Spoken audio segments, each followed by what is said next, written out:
Que ces livres ne s'éloignent pas de mes lèvres, jusqu'à ce que ça me délivre et je m'enivre d'une vie avec des œuvres. Je veux lire pour connaître mieux. Je veux lire pour réussir en toutes choses. Bonsoir tout le monde, les amoureux et les amoureuses de livres. Vous avez toujours été pour nous d'un accompagnement pour suivre cette émission Livres Inspirés. Et nous sommes toujours d'avis avec vous. Et merci à tout celui qui est en train déjà de nous suivre. Et autrefois, nous avons reçu un appel, un téléspectateur qui est en train de nous suivre était tellement ému de voir cette émission Livres Inspirés. Nous sommes bénis pour votre accompagnement. Merci beaucoup de nous suivre chaque jeudi. Et aujourd'hui, comme c'est le même jour, nous avons l'honneur de recevoir une personne qui nous est tellement spéciale. Un écrivain, il est homme de Dieu, entrepreneur, avec qui nous allons partager cette plateau de livres inspirés. Il s'agit de l'écrivain Junior, avec qui nous allons partager cette émission. Bonsoir, papa. Bonsoir, pasteur. Nous sommes très heureux de vous recevoir dans cette émission Livres Inspirés. Moi, très heureux. Vous avez eu le temps de suivre cette émission de loin. Maintenant, vous êtes trop proche maintenant et aussi sur ces plateaux. Quelles sont vos impressions par rapport à cette émission Livres Inspirés? La première impression que j'ai eue quand je suis entré dans ces plateaux, c'est waouh. J'ai aimé ce que j'ai vu et j'ai vu le travail qui est en train d'être fait. Je me dis, il y a quelque chose de bien qui est en train de se préparer, qui est en train de prendre forme, qui est en train de se développer dans ces pays et dans le monde. Aujourd'hui, la mondialisation est en train de toucher tout le monde. Vraiment. On va essayer un peu... faire que vous puissiez habituer avec nos téléspectateurs. Oui. En fait, juste une brève présentation de qui réellement vous êtes afin qu'on comprenne exactement celui qui sera là pour nous répondre à différentes questions que nous aurons à partager ici. Je suis Junior Kinayelako, agroéconomiste de formation de l'Université de Kinshasa, théologien de formation de Leadership Academy University. Je fais de formation aussi en statistique et entrepreneur. J'ai un bureau d'études. On accompagne les jeunes entrepreneurs qui veulent lancer des entreprises, qui veulent créer, qui ont des projets, qui veulent lancer. On est en analyse des données, on est dans les études de marché et voilà, un peu de tout ça. Ah là, c'est très bon, vraiment. Oui. On va commencer cette émission comme d'habitude avec cette citation du jour, la citation Livres Inspirés qui nous sera balancée ici. La citation dit ceci: nous pouvons naître dans une famille et dans un pays pauvre sans être pauvre, mais l'effet de l'être démontre un choix personnel. Quel est votre commentaire par rapport à cette citation inspirée qui nous vient de nous-mêmes? Je crois que cette citation est très vraie parce que, en fait, les bons dieux, quand ils créent, le bon Dieu n'est pas injuste. Le bon Dieu est juste. Il envoie chacun venir dans des conditions différentes. D'autres entrent par la voie de familles riches, d'autres par la voie de familles pauvres ou de pays riches ou de pays pauvres. Mais malgré tout, il donne à tout le monde la capacité de devenir quelqu'un au-delà des conditions par lesquelles il est venu. Les bons dieux, c'est quelqu'un, le bon Dieu est merveilleux. Il fait tout pour que personne finalement ne dise qu'il a été défavorisé. Okay. Qu'on est venu d'une famille riche ou d'une famille pauvre, mais c'est nous, c'est l'homme qui doit définir ce qu'il veut devenir au final. Okay. C'est l'homme qui définit. C'est l'homme qui définit. Qui définit. On va commencer avec le citation, c'est qu'on appelle un peu les questions d'entrée. Des questions d'entrée qui cadrent un peu avec la littérature et le livre. À quel âge avez-vous commencé à aimer la lecture? Je dois parler de 7-8 ans. J'ai commencé à être initié à la lecture. J'ai commencé à lire un peu de tout. Vous savez, quand un enfant commence à lire, il lit un peu tout ça et là. Mais c'est pratiquement vers 14-15 ans que j'ai vraiment pris le goût. J'ai commencé à sélectionner qu'est-ce qu'il fallait vraiment lire et qu'est-ce qu'il fallait prendre pour moi, ce qui était bon pour mon développement, pour ma formation. C'est à partir de 14-15 ans que j'ai commencé vraiment à aimer la lecture. À aimer la lecture, le goût de la lecture, à sélectionner la lecture. À sélectionner, à prendre ce qu'il fallait vraiment. Avant, je lisais tout ce qui me venait, et après, j'ai commencé à sélectionner. À cet âge aussi, aujourd'hui, maintenant, êtes-vous redevable en faire le livre? Oui, il y a un principe en agronomie et même en médecine qui dit l'homme est ce qu'il mange. Ok. Ce que je suis, c'est en fonction de tout ce que j'ai mangé depuis que je suis. Donc né. la nourriture pour vous, la lecture était pour vous comme une nourriture. La lecture est une nourriture. Quand Voltaire est en train de parler. Oui, oui. Si physiquement vous êtes ce que vous mangez, intellectuellement, vous êtes ce que votre intellect mange. Et ce que je fais aujourd'hui, la plupart des choses, je les ai apprises en lisant. Pas parce que je suis allé dans une formation. J'ai appris, je donne certaines formations, je suis allé après chercher des certifications, mais j'ai commencé par apprendre de moi-même. La plupart, la grande partie de certaines choses que j'ai apprises, c'est parce que je les ai lues dans un livre, dans une vidéo. Je me suis formé, je suis un vrai autodidacte. Wow. C'est Vous ce parlez qui- même de ce que ça me fait penser et Thomas Edison. Oui, ça, c'est lui d'ailleurs. C'est Thomas Edison qui m'a boosté parce qu'au fait, à un moment de la vie, j'ai lu son histoire. Et Thomas Edison, c'est quelqu'un qui a commencé l'école à 7 ans. Et 3 mois après, son enseignant l'a chassé. Il a dit à sa mère, votre enfant est un idiot, est un super idiot. Parce qu'il pose des questions à tout moment. Mais sa maman aussi était une institutrice. Il dit, non, non, non, moi je n'ai pas mis au monde un idiot. Sa maman a appris Thomas Edison à lire, à écrire. Et lui-même, il dit, à l'âge de 10 ans, il avait gobé tous les livres de physique qu'on lui avait donnés. Wow. Et à l'âge de 10 ans, il commençait à répéter les expériences qu'il y avait dans les livres. Et à 12 ans, je crois qu'il a lancé le télégramme, je crois. Et aujourd'hui, Thomas Edison est reconnu comme être le plus grand inventeur. Quand il est mort avec plus de 1060 quelques inventions. Thomas Edison. Et quand j'ai lu ça, j'ai compris que dans la vie, le problème n'est pas de manquer de l'argent. Le problème n'est pas de ne pas avoir le frais académiques. Tu peux manquer de frais académiques, mais nous sommes dans un monde où l'information est tellement disponible qu'on peut l'avoir de partout. Quand j'ai de mégas, c'est pour télécharger des livres. Ouais. On peut avoir des livres de partout. Et j'ai commencé à me former comme Thomas Edison. Je me suis dit, donc on peut devenir un homme en lisant, même si on n'a pas assez d'argent. Yes. Donc l'argent n'est pas un frein, l'argent n'est pas un blocage pour bâtir son intellect. Wow. Là, c'est très important. Comme moi aussi, j'ai l'habitude de dire que ceux qui réussissent dans la vie ne sont pas forcément plus intelligents que nous, mais sont seulement plus informés que nous. Avec votre téléphone, vous pouvez juste emmagasiner les informations qui peuvent bâtir votre cerveau. Il est tellement important. Je vais encore aller plus loin avec vous, homme de Dieu. Il y a une chose que je voulais vous demander. Quel est le dernier livre que vous avez lu ou vous êtes en train de lire en dehors de la Bible? Ces jours-ci, je suis en train de lire un livre sur la création d'entreprises. En même temps, je lis sur la créativité. Parce que vous savez, il y a une étude de LinkedIn qui dit que depuis 2018, 2019, 2020, la compétence la plus recherchée au monde, c'est la créativité. Au fait, la créativité est fonction de toutes les données que vous avez. Parce qu'au fait, il est dit que l'homme a plus de 100 millions de neurones. Okay. Et les connexions qui se créent en fonction des informations qu'on a données à son cerveau vous permettent de créer quelque chose de nouveau. Parce qu'au fait, il y a quelqu'un, il s'appelle Spinoza. Okay.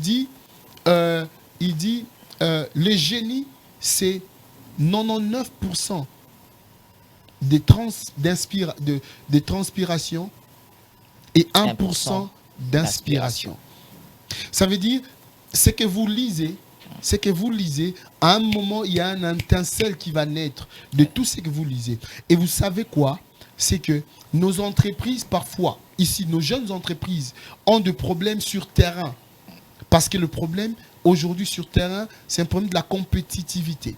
Or, on ne peut pas être compétitif si on fait ce que les autres font. Voilà pourquoi quelqu'un comme Isaac a eu le même problème. Ouais. Quand Isaac est devenu riche, la Bible dit Isaac est allé refaire les puits que son père Abraham avait laissés.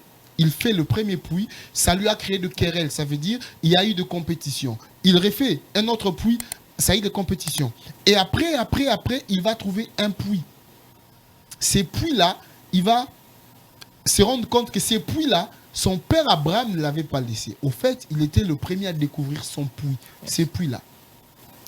Et quand il découvre un puits que personne n'avait découvert, il va appeler ces puits-là élargissement, Rehoboth. Parce qu'au fait, l'élargissement ne vient que sur un terrain que les autres n'ont pas encore exploité. Votre entreprise commence à s'élargir lorsque vous êtes le premier à découvrir ce que les autres sont en retard de découvrir. Là, c'est fort. Et ça vient de l'information. De l'information. De la créativité, au fait. Alors, avant que nous puissions finir cette première partie, quel est le livre qui vous a tant inspiré dans la vie? Le livre qui m'a beaucoup inspiré, c'est le livre « Bâtir sur les rocs » du docteur José Muzingu. J'ai lu beaucoup de livres, mais quand j'ai lu ces livres, j'avais l'impression que quelque chose de nouveau était rajouté en moi. Parce que dans ces livres, il est en train d'expliquer comment on doit bâtir les caractères si on veut avoir le succès. Vous savez, au fait, ça c'est moi qui le dis, les succès ne s'obtiennent pas gratuitement.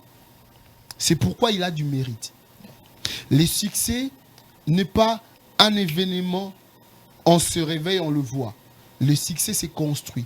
C'est pourquoi il est noble. Vous savez, Dieu a fait que les succès ne s'obtiennent pas au marché de la facilité. Oui. Pour empêcher les imposteurs de l'avoir. Wow. Si on veut avoir le succès, on doit se battre, on doit mettre les choses. Ah, là, c'est très fort. Ça veut une chose importante. Si vous bâtissez votre vie dans la chance ou avec la chance, attention, vous aurez aussi la chance de ne pas réussir. Ouais. Là, c'est très fort. C'est très fort. Avant que nous puissions aller dans cette deuxième partie, nous voulons seulement juste vous proposer juste une vidéo. Nous avons été à Lubumbashi dernièrement avec ces travaux que le Seigneur nous a donné d'aller inciter les gens à la culture de la lecture, à aimer les livres et à lire. Nous avons rencontré des enfants qui ont commencé à lire, qui ont fait la lecture inspirée des enfants. Et nous, avec vous, vous pouvez aussi commencer à nous accompagner parce que la vision de livre inspiré, ce n'est pas seulement de rester à Kinshasa, mais aussi d'aller d'une province à une autre, de faire aussi que livre inspiré passe dans le monde afin d'inciter les gens toujours, de pousser les gens à comprendre la valeur de la lecture. Suivez ces vidéos et nous allons revenir ici pour continuer notre mission.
Nous revenons encore, homme de Dieu, pour parler maintenant de cette deuxième partie. Oui. La deuxième partie, le thème que nous partageons aujourd'hui, c'est les principes précèdent le pouvoir.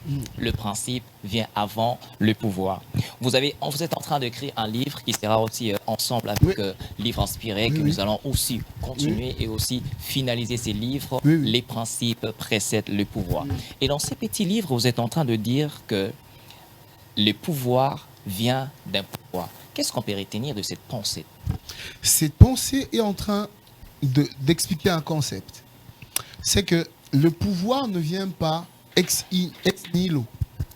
Le pouvoir vient d'un autre pouvoir plus grand. Je m'explique. Regardez, je prends l'exemple d'une nation, la RDC. Le président Fathi a un pouvoir. Ce pouvoir, il ne l'a pas obtenu de lui-même. Ce pouvoir est venu d'un pouvoir. Ce pouvoir, c'est le peuple. Le peuple a voté et lui a accordé ses pouvoirs. Et le peuple lui-même a un pouvoir qui ne vient pas de lui-même. Le peuple a un pouvoir qui lui vient de la Constitution. La Constitution donne au peuple congolais les pouvoirs de choisir leur président. Et la Constitution elle-même a un pouvoir qui vient de quelque part. Ça vient du référendum du peuple. Voyez-vous, les pouvoirs ne viennent que d'un pouvoir. Cela, au fait, permet à ce qu'un pouvoir sache qu'il y a un pouvoir au-dessus de lui. Cela permet à ce qu'un pouvoir se rende compte qu'il n'est pas le super pouvoir. Parce qu'il n'y a qu'un seul pouvoir qui ne vient d'aucun autre pouvoir, c'est le pouvoir de Dieu. C'est Dieu. Dieu, il est le suprême qui ne vient de personne. Mais tous les autres pouvoirs découlent de lui. Même le diable a un pouvoir qui vient de Dieu. Un pouvoir vient d'un pouvoir. Ce pouvoir qui vous a engendré a le droit de vous destituer de ces pouvoirs. Le pouvoir qui vous a engendré a le droit d'arrêter votre processus. Voilà pourquoi un père qui a mis au monde un fils a un pouvoir sur le fils et il peut parler et influencer la destinée d'un fils. Parce qu'il a un pouvoir. Alors maintenant, comment s'introduit le principe dans le pouvoir? Comment maintenant on peut parler de principe qui doit précéder le pouvoir? Parce qu'au fait, le principe cadre le pouvoir. Au fait, le principe cadre tout concept de la vie. Chaque concept dépend du pouvoir, de principe. Les pouvoirs font la loi. Ou qu'est-ce que je dis? Le principe font la loi. Parce qu'au fait, c'est le principe qui permet au soleil de faire chaque jour ce qu'il fait. Le soleil obéit à un principe. Et regardez, les arbres obéissent à un principe. C'est que le soleil vient vers eux et il y a ce qu'on appelle la photosynthèse. Et à partir de la photosynthèse, l'arbre va grandir, il va donner des fleurs, il va donner des fruits. Quand vous prenez un arbre, vous le placez dans un endroit où il n'y a pas de soleil, l'arbre ne pousse pas. Quand vous prenez un arbre, vous placez dans un endroit où il y a l'eau, il y a la terre, mais il n'y a pas de lumière, l'arbre ne donne rien. Parce qu'il y a un principe qui n'est pas, principe qui n'est pas respecté. Oui. Alors, le principe précède le pouvoir. Parce qu'ils sont le principe qui permettent au pouvoir d'exister. Ce sont le principe qui permettent aussi au pouvoir de se pérenniser. Et ce sont le principe qui permettent au pouvoir de remplir son rôle. Parce qu'au fait, un pouvoir a pour rôle de pourvoir. Le pouvoir a pour rôle de pouvoir. Waouh! Il y a encore, je lis ces livres-ci de Jean-Claude Ndagano, Les premières choses en premier. Il est en train d'écrire ceci, le pasteur Jean-Claude Ndagano, il est en train d'écrire, les priorités sont des choses qui sont regardées comme plus importantes que les autres. Il va plus loin pour dire, une priorité, c'est quelque chose qui a droit de passer avant le tout. Lorsque, par exemple, nous parlons aujourd'hui que les principes passent avant le pouvoir, peut-on parler que les principes sont des priorités de pouvoir? Le principe sont le socle du pouvoir. Oui.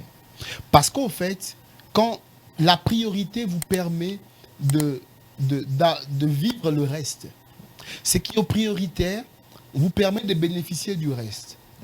Quand les principes sont respectés, les pouvoirs sont respectés.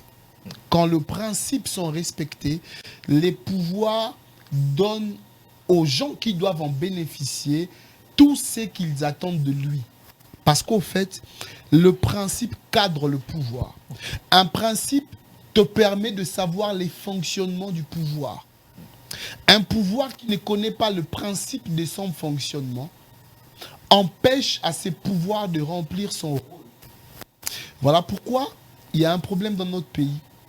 Dans notre pays, quand tu donnes à quelqu'un une parcelle d'autorité, un petit pouvoir, parce qu'il ne connaît pas le principe de ses pouvoirs, du fonctionnement du pouvoir, il va faire ce qu'on appelle l'abus du pouvoir.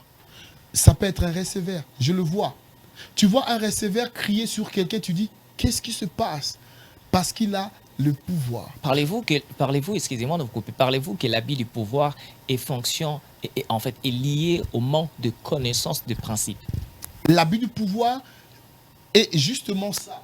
Parce qu'au fait, il y a quelque chose qu'on a dit dans le livre qu'on est en train d'écrire, c'est que les principes définissent le limite. Celui qui ne connaît pas les principes ne connaît pas de limite. Et celui qui ne connaît pas de limite va marcher sur le plate-bande qui sont en dehors de limite, en dehors du cadre. Et quand on fonctionne en dehors du cadre, on est en train d'abuser de son pouvoir. Au fait, on est en train de faire ce qui n'est pas permis par son pouvoir. Ok. Un parent qui ne connaît pas le principe du pouvoir qu'il a, il va martyriser son enfant jusqu'à détruire son mental. Un pasteur qui ne connaît pas les pouvoirs, les limites de son pouvoir qu'il a, il va faire de ça un moyen d'enrichissement. Vous savez que c'est très fort, c'est que nous sommes, selon ces livres ici, vraiment d'être sortis parce que ça carte vraiment beaucoup plus. Yes. Je lis le livre de Mike Murdock qui est en train sur les sagesses. Il est en train de dire ceci: le respect de règles vous conduira plus loin que votre génie. Le respect de règles vous conduira plus loin. Le respect de principes vous conduira plus loin que votre génie. Pensez-vous que dans tous les domaines de la vie, que les principes, le respect des principes va au-delà du talent, de l'intelligence, des compétences de tout être humain? Il y avait un principe au temps de David. Le principe, David l'a écrit. Mais c'est un principe qui était en vogue déjà à son époque. On ne touche pas à un roi. C'est un principe. Ouais. Mais il y a eu une opportunité que David a de tuer Saül pour qu'il devienne roi. Le génie de David était là. Il est costaud. Par sa malice, par tout ce qu'il faisait, il a la possibilité de faire exercer son génie. Parce que c'est lui qui est David, qui est Oui. toujours dans Il les a commandements. l'onction. C'est lui qui Oui. était Il a toujours été devant oint. le peuple, Oui, devant l'armée. oui, il a été oint. David. C'est lui qui venait de tuer Goliath. Oui. Mais le problème, et même les gens autour du roi David lui disaient, mais tu as l'opportunité. Qui sait si c'est Dieu qui te le livre? Le problème, c'est que David connaissait le principe. C'est qu'on ne pouvait pas toucher à un roi. Et David le dit, il dit, qui suis-je? Combien je ferai ces mal en touchant au roi de Dieu? Vous voyez ça? Pourquoi? Parce que un habit qui a déjà eu l'onction reste roi. Même si Dieu a enlevé cette onction, David connaît ces principes-là. David connaissait le principe plus que les gens qui étaient autour de lui. C'est pourquoi c'est lui qui devait être le roi. Donc au-delà de génie, au-delà des connaissances d'intelligence, savez-vous seulement que c'est le respect de principes. On va aller avec ces livres que nous sommes en train d'écrire. Oui. Quelle est maintenant les vérités sur le principe du pouvoir? Une vérité que je vais prendre rapidement comme ça. Nous disons, les principes sont impersonnels. L'une de vérité. Je vais parler de deux vérités peut-être. Les principes sont impersonnels. Il y a quelque chose qui m'étonne. Nous sommes en Israël. Qu'est-ce que je dis? Dans le désert, Israël est en train de partir et ils ont rencontré leur première possibilité de combattre. Et Moïse dit à Josué, sélectionne l'armée, la première armée d'Israël en fait. Et il y a un problème. C'est que sur terrain, il y a bataille, mais sur la montagne, il y a une autre bataille. Sur terrain, il y a la bataille physique, à la montagne, il y a la bataille spirituelle. Moïse a plus de 80 ans. Il est vieux, il commence à se fatiguer. Mais le principe, c'est qu'il doit avoir la main levée. Aussi longtemps que sa main était levée, la Bible dit, sur terrain, Israël est en train de gagner. Aussi longtemps que Moïse avait sa main s'abaisser, Israël était en train de perdre. Je me pose une question. Principe, c'est quand même Moïse, monsieur le principe. Principe, c'est Moïse qui est devant toi. Moïse a ouvert la mer rouge. Moïse a vu Dieu. Moïse a vu des choses. Monsieur le principe. Ne peut-il pas alléger ta rigueur devant Moïse? Le principe me dit non. Moïse qu'il soit celui qu'il peut être, le problème, c'est qu'il doit respecter le principe, il doit garder sa main levée. Moïse, la Bible dit Moïse était fatigué. On devait le soutenir. Mais le principe ne regarde même pas l'âge de Moïse. Le principe est impersonnel. Que tu sois blanc, que tu sois noir, que tu sois vieux, que tu sois petit. Si on a dit que pour avoir l'argent dans cette histoire, tu dois mettre un code 1, 2, 3. Si un enfant de 7 ans met ses codes, il aura l'argent. Si un vieux de 50 ans ne met pas les codes, il n'aura pas l'argent. On peut dire seulement que le principe développe ou essaie un peu de former les caractères et même le type d'un futur leader. Oui, parce que un leader, c'est le caractère. Un leader, c'est l'influence. Et pour devenir influent, un leader, c'est le roc. Au fait, un leader, l'image qu'on donne à un leader, c'est l'image de la tête. Un leader, au fait, c'est la tête. Et le mot hébreu qui définit mieux la tête, c'est Aleph. Aleph, au fait, c'est le premier lettre de l'alphabet hébreu. Aleph. Aleph veut dire la tête. Aleph veut montrer quelque chose qui est dur aussi. Et l'image de Christ qui est la tête. Un leader, c'est la tête. Un leader, c'est celui qui ne vacille pas. Pour ne pas vaciller, il faut avoir un caractère qui est établi. Et le principe forge le caractère. Le principe forge le caractère. Le principe forge les caractères. Nous sommes dans notre rubrique à lire. Nous sommes déjà en train de finir. Je suis dans ces livres ici de pasteur Douglas, qui est déjà à Paris. Nous avons été avec lui la semaine passée. Ce livre aussi de Jésus-Christ, Mystère des dieux. Jésus-Christ, le mystère de Dieu. Donc, si vous avez besoin de ces livres, vous pouvez nous contacter. On va vous offrir ces livres ici, Mystère de Dieu, Jésus-Christ. Il y a encore des livres ici sur femmes, force motrice, que nous serons avec Madame Linda la semaine prochaine. Et aussi, notre livre que nous avons écrit sur la conduite du culte. Nous avons eu à donner cet enseignement ici à Lubumbashi. Donc, vous pouvez aussi en procurer de ce livre ici.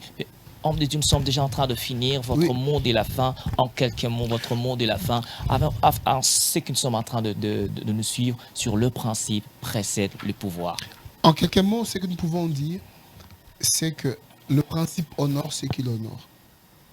Quand vous honorez les principes vont vous honorer. La deuxième des choses, c'est que le principe nous permet de vivre la vie qu'on veut vivre. Le principe nous permet de vivre notre rêve. Mais le principe permet de pérenniser le concept. Qu'on soit le concept pouvoir, que ce soit la gestion d'une entreprise, que ce soit la création d'une entreprise, lorsqu'on respecte le principe, on obtient des résultats plus que probants.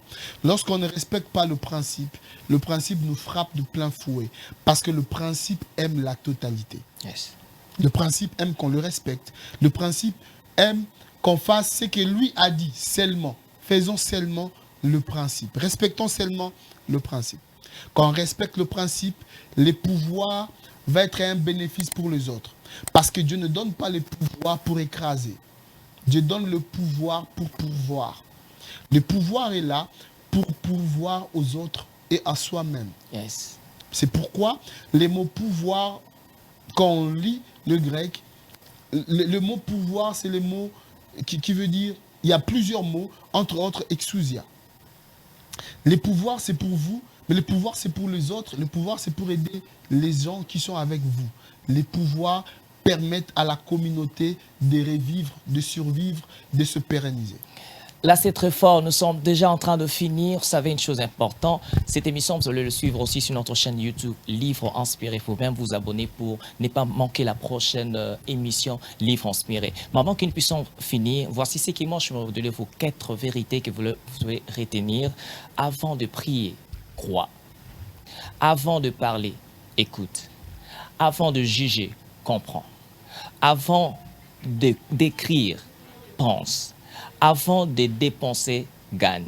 Avant même d'abandonner, essaye encore. Et avant de mourir, vis, comme nous tous nous vivons. Donc pour la semaine prochaine, pour le nouveau numéro du Livre Inspiré, restez chez vous. Et ce livre, nous sommes en train d'attendre ça. C'est pour bientôt. Restez bénis. Ça arrive. Ça arrive. À très bientôt pour le nouveau numéro Livre Inspiré.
que ces livres ne s'éloignent pas de mes lèvres, jusqu'à ce que ça me délivre et je m'enivre d'une vie avec tes œuvres. Je veux lire pour connaître mieux. Je veux lire pour